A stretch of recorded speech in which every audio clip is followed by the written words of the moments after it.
성도 여러분 안녕하세요. 목요일 아침입니다. 오늘도 믿음으로 한번 살아가 보자고요. 제가 어제 그 두 분 교수님하고 그 교제를 좀 나누었어요. 한 분은 아세아 연합신학교의 구약학 교수님으로 계시는 김성진 목사님이시고, 또 한 분은 독립개신교회 구약학 전공자이시죠. 김원수 목사님하고 그 교제를 좀 했습니다. 그래서 구약의 이 체데크, 의라는 말이고요. 미슈파트, 공의 혹은 심판이라는 말이고, 이런 단어들의 그 어감 차이 이런 것들도 좀 물어보고, 그래서 구약의 이 의 개념이 어떻게 나타나는지 이것들을 중심으로 해서 좀 나누고 또 배우고 하는 시간들을 가졌어요. 어쨌든 간에 분명한 것은요, 구약은 신약보다 조금 더 폭넓게 의의 개념이 적용되고 있고, 조금은 유연하게 적용되고 있다라고 하는 것을 알 수 있었고, 읽으면서 느꼈던 바들을 더 분명하게 알게 되었던 것 같아요. 결국 하나님께서 하나님의 역할을 해내시겠다라고 하는 하나님의 뜻의 성취, 이게 의이거든요. 하나님의 의로우심을 드러낸다.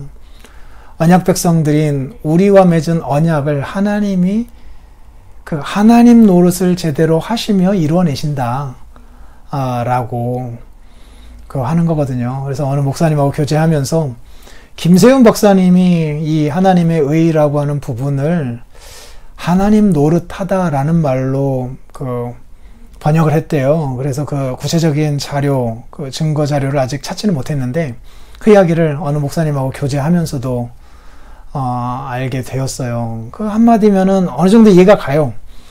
자식이 죄를 짓고 잘못하였음에도 불구하고 그 죄값을 아버지가 대신 지불하면서까지 아버지 노릇을 끝까지 해내는, 그래서 그 자식과 아버지와의 관계를 지속적으로 유지시켜 내시는 그 아버지의 열심을 아버지 노릇 할 수 있는데, 하나님 노릇을 하나님이 그렇게 해내신다, 그것이 하나님의 의로움이다 라고 말하였다 하더라고요. 그러니까 하나님의 의리라는 말로 번역한다 하더라도 거의 비슷한 뉘앙스가 되겠죠.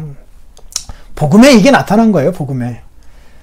그래서 그 복음으로 말미암아 우리들이 이런 구원을 얻었는데, 바로 뒤이어 믿음에서 믿음으로 라고 하는 말씀이 이어지지 않습니까?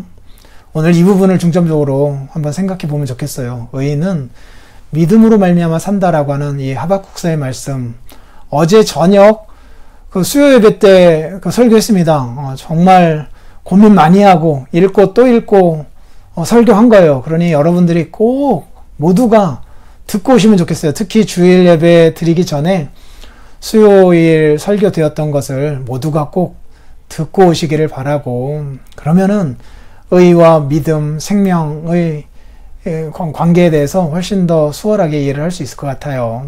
어쨌든 의인은 믿음으로 산답니다. 믿음에서 믿음으로, 시작과 마지막이 믿음이래요. 이 믿음의 어떤 역동적 개념을 한번 생각해 보면 좋겠어요. 예수 믿을 때, 그래서 구원 받을 때에만 필요했던 것이 믿음이 아니라니까요. 믿음이라고 하는 것은 의인이 시작할 때부터 마칠 때까지 계속 하나님 앞에서 붙들고 가야 할 거예요. 그리고 로마서에 하나님의 믿음이 나오거든요.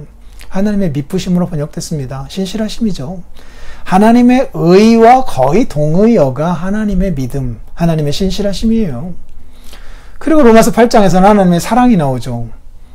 아들을 아끼지 아니하시면서까지 우리를 향하여 주신 사랑, 그리스도 예수 안에 있는 이 하나님의 사랑에서 우리를 끊을 수 없다라고 할 때 그 사랑, 역시 하나님의 의, 하나님의 믿음, 하나님의 사랑, 거의 같은 개념의 약간의 뉘앙스가 다른 표현들이다라고 하는 것을 알 수 있어요. 성도 여러분, 구원이라고 하는 것이 이미 우리는 예수님 안에서 확실하게 구원을 받았죠. 그렇기 때문에 우리의 구원을 두렵고 떨리는 마음으로 이루어 가야 해요. 우리는 틀림없이 죄로부터 용서를 받았죠. 그렇기 때문에 지속적으로 죄 짓지 않고 살아야 하고, 죄 지으면 용서를 구하며 살아야 해요. 우리는 틀림없이 주 예수 그리스도를 믿는 믿음을 가진 사람들이에요. 그렇기 때문에 지속적으로 이 믿음을 발휘하면서 붙들고 살아야 해요. 우리는 죄 가운데 죽은 자들이잖아요. 그렇기 때문에 지속적으로 죄를 죽이며 살아야 해요. 우리는 예수 그리스도를 믿음으로 말미암아 의롭게 된 사람들이에요. 그렇기 때문에 지속적으로 의로운 자로 살아야 해요. 하나님과의 의로운 관계, 동시에 그 관계에서 비롯되는 의로운 삶을 추구하면서 살아야 해요. 사실 신앙생활에는 이런 역설이 있어요. 우리는 틀림없이 하나님의 자녀들이요, 입양된 하나님의 자녀들로서 하나님이 우리를 견인할 것이다 라고 하는 확신 가운데 살아가요.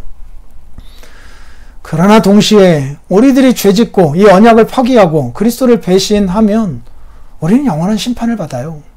그래서 히브리서에서 말씀하는 그 경고의 대상이 우리가 돼요. 배교하게 된다고요. 배교의 위험성이 우리 안에 있죠.